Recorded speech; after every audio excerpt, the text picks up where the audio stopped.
Good morning, class. This is Reader's Workshop. We are looking in the area of fictional stories or traditional literature. I've chosen traditional literature. What I want you to focus on is voice fluctuation, changing the sound of your voice when you see punctuation marks.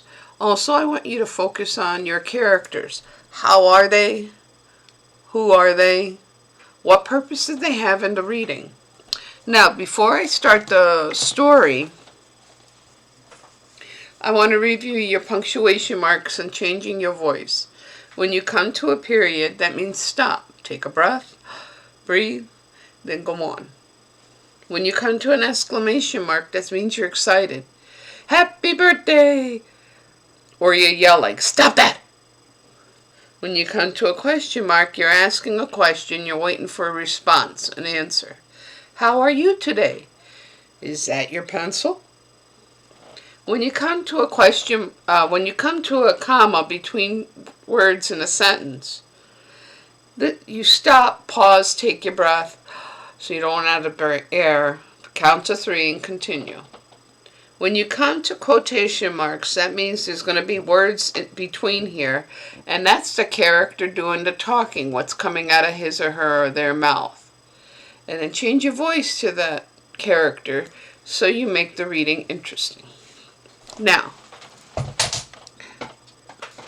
I have a little bit of a tidbit. Tidbit means information about the author. The original author to this next story, King Arthur, was by Sir Thomas Malory. Now listen very carefully.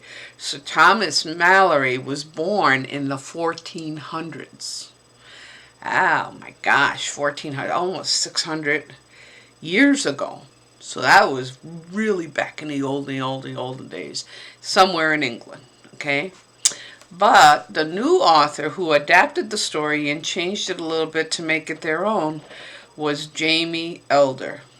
The illustrator, the person that drew the pictures, was Edward Van Candok. So here's the story. Uther Pendragon was king and overlord of the entire realm of Britain. He was very powerful, but he often listened to his friend and advisor, Merlin the Wise. He was like a wizard. Merlin was a good advisor who also knew great magic and could foretell the future. One day a son was born to Uther Pendragon, and on that same day Merlin foresaw the king's death in a vision. It means he saw how the king will die. I am not afraid to die, Uther Pendragon, after learning of Merlin's vision, but my son is not safe.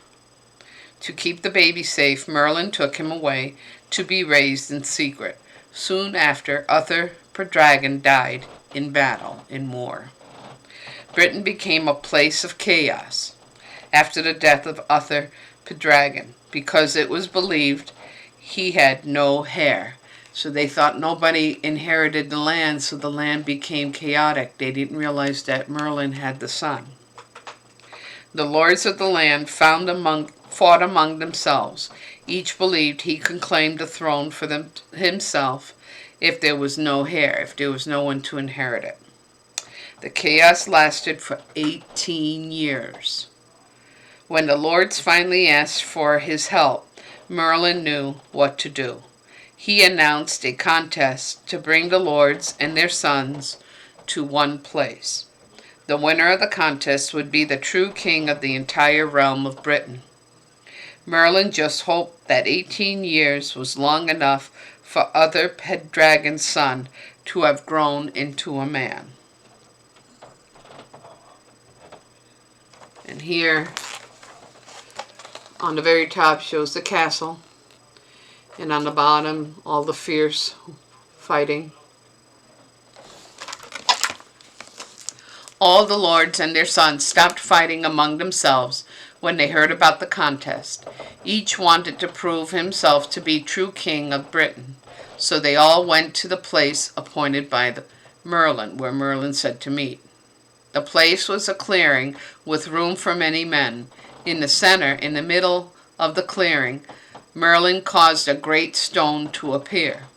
Upon the stone he caused a mighty avail to appear, and in that avail he caused a sword to be stuck deep in the center. So there's a sword stuck in the middle of this rock, okay? The sword was a very special sword. It was like lightning with a hilt of gold and a cross set with blue stones. It was the sword of Uther Pendragon, the king that had died. And the man who could pull it free would prove himself to be the king's son and heir. Men came from all parts of Britain, but no one knew what to expect. Merlin would not announce the object of the contest until every man had arrived. To keep them from becoming too curious, he called for a tournament at arms, like a contest at arms. Sir Ector arrived just as the tournament was announced. Sir Ector was a great lord, and with him were his 2 sons. His elder son was Sir Kay, and the younger son was Arthur. Sir Kay was dark and handsome and very brave. He was a knight of great valor. Arthur was fair, light-skinned, and bright, and served as esquire at arms to Sir Kay. Esquire means kind of like tending to the horses. He brought great honor to his brother. And there's a special sword stuck into the stone until the true son or heir can pull it out. As Sir Kay asked his father's permission to join the tournament, Sir Hector gave it. Sir Kay went, and Arthur led him to the battlefield with spear and pendant. With both sides of the battlefield were ready to charge upon one another, Arthur kept track of Sir Kay, and as one side met the other, Arthur did not lose sight of Sir Kay. When the assault was over, when the fighting was over, Arthur ran to Sir Kay to attend to him, to take care of him. Sir Kay was pleased with his abilities on the battlefield. He had fought well and had overcome many of his foes, his enemies. He was still upon his own horse without a scratch, yet in a violent charge his sword had broken in 2. "I shall find another sword for your use," said Arthur to his brother. Arthur ran to find his father's sword, but his father was nowhere to be found. Arthur debated, was wondering, but he knew he could not take his father's sword without permission. He would have to find another sword. Arthur ran quickly and soon came to a wide clearing. In the center of the clearing he saw an unclaimed sword in a mighty avail upon a great stone. So he saw that special sword. Arthur did not think twice about how much a thing could be. He could only see the beauty of the sword that was there. It was like lightning with a hilt of gold and the cross set with blue stones. It felt right for him that he should take it. Arthur held the sword aloft and ran back to the battlefield. He presented it to his brother, and Sir Kay was pleased. So he got the sword out of the stone. Sir Kay went into the second assault, second fight, and did as well as he had done in the first. When the tournament battle was over, he rode toward his father and brother, and with them was Merlin, and all 3 of them looked happy. "You have done honor to your family," said Sir Hector to Sir Kay. "Yes," said Merlin, "and you have the honor of a great sword." Sir Kay looked at the precious sword and feared Arthur had stolen it without meaning to. Sir Kay wanted to protect his brother from any undue punishment. "I was in need of one after the first assault," said Sir Kay. "I did not mean to have it taken from its rightful owner." "Do you know, then, to whom it rightfully belongs?" asked Merlin. "I do not," said Sir Kay, "but it can be returned." "You cannot return it," said Merlin. Sir Kay did not take the sword. said Arthur. I took it. I did not believe it belonged to anyone, and my brother was in need of it. I will take my punishment as it is due. I would not want to bring dishonor upon my family. So Arthur stood up and said he was the one that pulled that sword out of the stone. In here, you see all the men at their tournament fighting.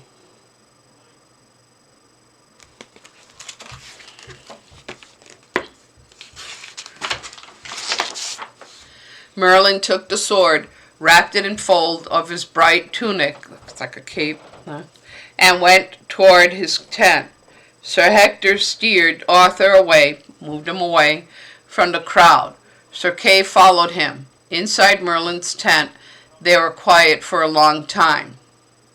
I should be punished, said Arthur. I did not think before I took the sword. It felt right to do so, and I cannot explain that. I would like to explain it to you, said Merlin. Merlin took the sword from his tunic and held it out to Arthur, and Arthur looked at the sword for a long time. It is with this sword that you shall bring honor to your family name. It belongs to you. The avail of the stone were the contest meant to prove your ownership. That is a contest, then? Said Sir Hector. I am glad it has happened this way. I am glad to be here as Arthur is told. Arthur is my son, but I am no longer his father. My brother, protested Sir Kay, shall not be disowned over this misunderstanding. So now there's a little bit of quarreling. It is you who misunderstand, said Sir Hector. Please listen, as Merlin explains it. It is a very simple matter, but I have been quiet on the subject too long to do it justice now. And here Arthur is saying to Merlin, you punish me because I took the sword, and the brother's standing behind him. You understand this sword, said Merlin, said to Arthur. It seems familiar, although I have never seen it, said Arthur. Then it is, as it should be, said Merlin. This sword belongs to your father. Arthur looked at Sir Hector, but Sir Hector shook his head. Sir Hector had been like a father to you, but he is not your father, said Merlin. Sir Hector shall always be my father, Arthur said, because he thought that was his real dad. Okay, but I understand what you mean. If you say I am the son of another, I believe you. Who then is my father? Your father was Uther Pendragon, Merlin said. On the day of your birth, I foresaw he would not live long. He knew men would fight to control Britain, and he feared for your safety. I took you away for your safety. You took me to Sir Hector, said Arthur. I had one son, said Sir Hector. Then I had two. It was my honor to raise you and to watch you grow beside your brother. That means next to your brother. When you were safely away, men did indeed fight to control the realm of Britain, said Merlin. It has been a long time of chaos, confusion. I hoped it would only last long enough for you to become a man. So it did, and so you have. And here they're showing King Arthur with his brother Kay as little boys playing.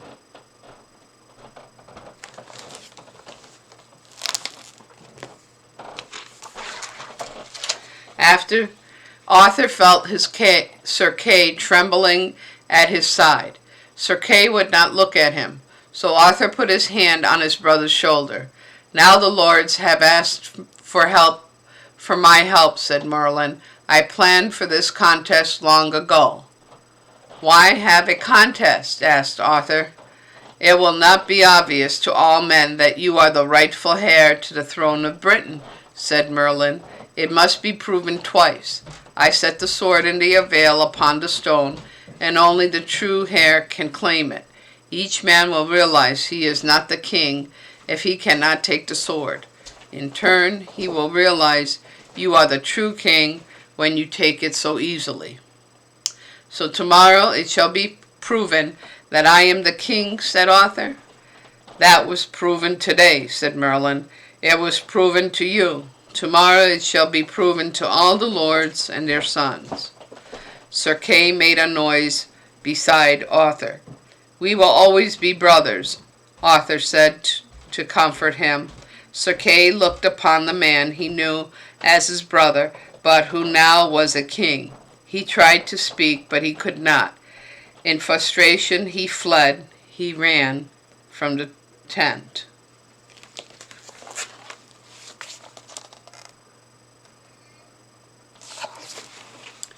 Sir Kay was nowhere to be found that night or the next morning when it was time to go to the contest. Arthur and Sir Ector went to the gathering place without him. When Merlin saw them arrive, he announced the rules of the contest. "The man who can pull the sword from this mighty avail upon this great stone is the true king and overlord of the entire realm of Britain," said Merlin. In turn, each of the lords and all their sons tried to pull the sword from the avail. When not one of them could take the sword, an angry noise filled the air. "No one can take your sword, Merlin," shouted one of the lords.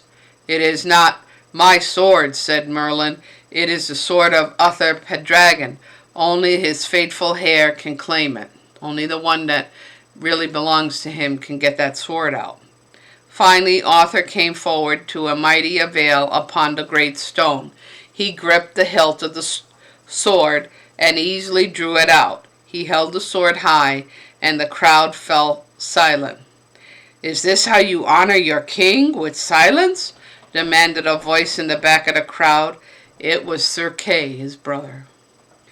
"You are my king, Arthur Pendragon," he called out, dropping to one knee. In suit, every man gathered there dropped to one knee before the king, and from that day forth all the lords and their sons knew that Arthur was the true king of the entire realm. So here's Arthur. He returned and easily pulled the sword out and became king, and his brother Sir Kay acknowledged that he is king, and so did everyone else. So, now this is your time to do some reading. You read to someone or something. If no one's available, then you read to yourself. If you don't have a book, then go back to the district website or class tag and reread one of the reading pieces. Reading it and repeating it is very good. Repetition makes it better. Make sure you change your voice. Use voice fluctuation when you see punctuation marks, and think of the characters in the story. Who are they? What purpose did they have in the story? And what kind of person were they? So until next time, happy reading.